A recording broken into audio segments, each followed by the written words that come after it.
ஒருவேளை வேக்கன்சி வந்து இன்க்ரீஸ் பண்ணி போட்டாங்க அப்படின்னா கண்டிப்பாக வந்து கட் ஆஃப் குறையிறதுக்கு வாய்ப்பு இருக்குது.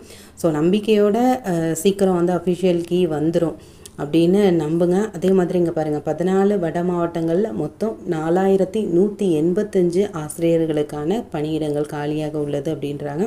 ஆனால் தென் மாவட்டங்களில் ஒரு 8 மாவட்டங்கள் கிட்ட சுத்தமாக காலி பணியிடமே இல்லை அப்படின்ற மாதிரி சொல்லியிருக்காங்கன்றாங்க. இது வந்து மதிய நியூஸில் நான் பார்த்தேன். சரி, அந்த விஷயத்தை தான் இங்கே நான் ஷேர் பண்ணியிருக்கேன். தேவையில்லாத வீடியோலாம் பார்த்து நீங்கள் வந்து டிப்ரெஷன் ஆகிக்காதீங்க. இந்த மாதிரி கமெண்டில் போய் எனக்கு கிடைக்குமா அந்த மாதிரிலாம் நீங்கள் இது பண்ணிக்காதீங்க. அஃபிஷியல் ஆன்சர்க்கே இன்னும் வரட்டும். அதுக்கப்புறம் ரிசல்ட் வந்துட்டு நமக்கு வேக்கன்சி இன்க்ரீஸ் பண்ணாங்க அப்படின்னா நமக்கு வாய்ப்பு இருந்ததுன்னா நிச்சயமாக கிடைக்கும். நம்பிக்கையோடு இருங்க. தொடர்ந்து வந்து படிக்க முடியல அப்படின்னு சொல்லாமல் ஏதாவது ஒரு எக்ஸாமுக்கு படிக்கணும் அப்படின்னு சொல்லி அடுத்த எக்ஸாமுக்கு ப்ரிப்பேர் பண்ணுங்கள். பார்ப்போம். All the best.